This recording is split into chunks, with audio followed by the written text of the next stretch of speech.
ऐसा लगा अंत में बताइएगा जरूर। अरे बहू चाय ले ले, उठ जा बेटा। अरे मम्मी रहने देती ना, मैं उठ तो रही थी।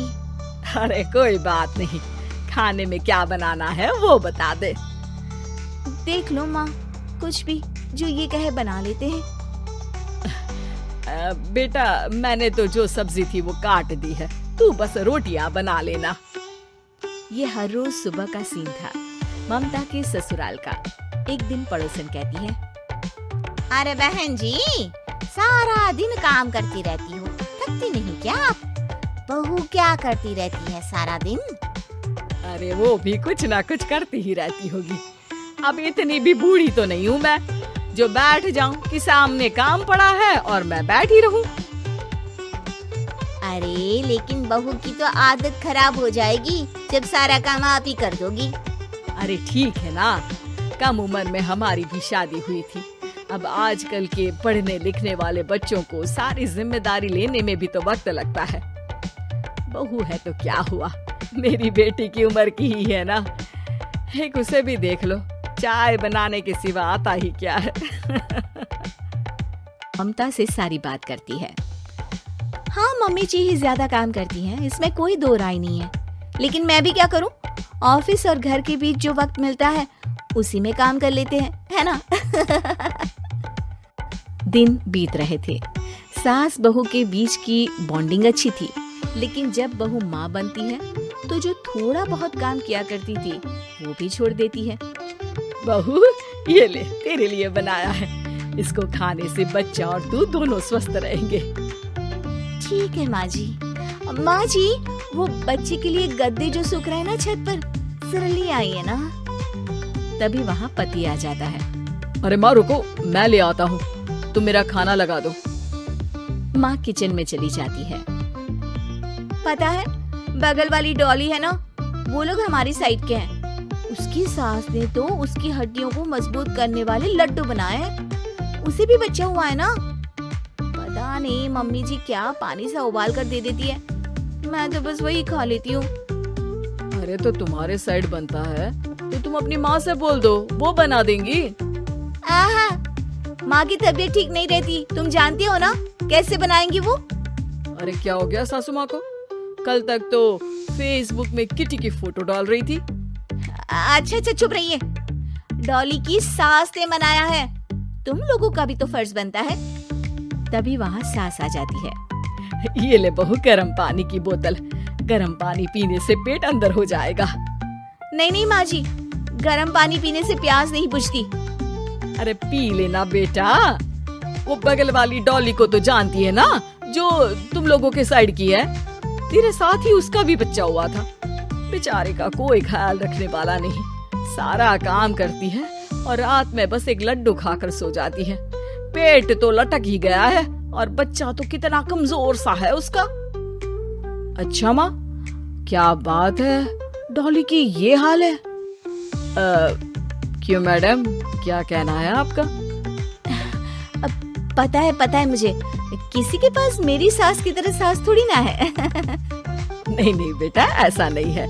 मेरे लिए तो तुम सभी मेरे बच्चे जैसे ही हो। ममता को समझ में नहीं आता कि वो सास में कैसे कोई बुराई निकाले, क्योंकि हर कोई उससे उसकी सास की तारीफ ही किया करता था। एक रोज ममता के घर उसकी ननद आती है। अरे भाभी, मुन्नी को तो 6 महीने हो गए, आप अभी भी बेड पर हो। आ गई है आप? कैसी हैं बुआ? बच्चा होने के 6 महीने बाद आई हैं आप। भाभी, अमेरिका दूर है ना, तो वक्त लग जाता है। अब इनकी छुट्टी अभी थी तो सभी आ गए। वैसे माँ कहाँ है? थकी हारी सास बेटी को देखकर खुश हो जाती है। माँ, इस बार तेरा वीजा तैयार है, मेरे साथ चलने को तैयार रहना। हाँ बेटा, मैं तैयार हूँ। अरे ऐसे कैसे माँ, मैं कैसे मैनेज करूँगी? कैसे मतलब? जैसे मैंने किया अमेरिका में, आप इंडिया में कर लेना। वैसे आपका तो मायका भी पास ही में है ना। हाँ वो तो है, लेकिन वहाँ माँ के पास वक्त नहीं होता। ईश्वर भक्ति में उनका सारा समय चला जाता है। भाभी, बेटी परेशान हो तो माँ का ध्यान आरती में कैसे लग सकता है? समझ में ही नहीं आता। वैसे भी अब माँ को मैं अपने साथ ले जा रही हूँ। माँ को विदेश घूमने का शौक है ना। ममता मन मारकर चुप हो जाती है, लेकिन मन ही मन सोचती है कि वो कैसे सारा काम मैनेज करेगी। पति का खाना, नाश्ता, मुन्ने को नहलाना, धुलाना, फिर रात भर इसके लिए दूध तैयार करना। माँ तो सारा काम करती थी। हे भगवान, ना भाई ना। क्या हुआ भाभी? क्या सोचकर ना भी ना कर रही हो? अरे कुछ नहीं, बस बच्चे के बाद से ही कमजोरी ज्यादा हो गई है ना, तो अचानक से बड़बड़ाने लगती हूँ मैं। अगले दिन ममता अपनी माँ को फोन करती है। राधे राधे।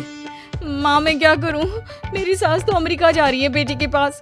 अब घर का सारा काम, बच्चा, सब कैसे मैनेज करूँगी। तू आ जाना माँ कुछ महीनों के लिए मेरे पास।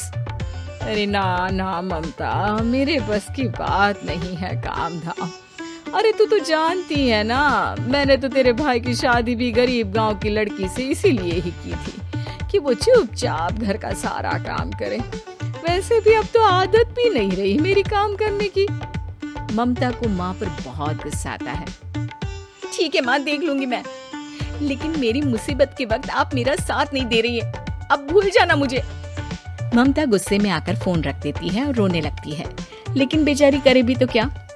अब सास और ननद दोनों घर का काम करते, नेहा आराम करती, लेकिन अब आराम में भी उसे चिंता रहती। और फिर वो दिन भी आ जाता है जब ननद का जाने का वक्त आ जाता है। भाभी मैं जा रही हूँ, अपना और मुन्ने का ख्याल रखना। ममता सास को देखती है और गले लगकर रोने लगती है। माँ जल्दी आ जाना। सास मुस्कुराकर कहती है, कहाँ से ममता, मैं कहीं नहीं जा रही। मैंने देखा कि मेरे जाने की बात से ही तू परेशान हो गई थी, इसीलिए मैंने अपना जाना कैंसिल कर दिया है। तू चिंता ना कर, मैं तेरे साथ ही रहूंगी। ममता को अपनी माँ की बात याद आती है कि कैसे उसके कहने पर भी ममता की परेशानी को समझने की बजाय उसने मना कर दिया, जबकि सास ने बिना कुछ कहे बहू की समस्या पढ़ ली। हाँ माँ, हम सब साथ चलेंगे बाद में दीदी के घर अमेरिका। आज से आप रानी बनकर रहना और मुन्ने को देखना। मैं समझ चुकी हूँ कि मेरा फर्ज क्या है।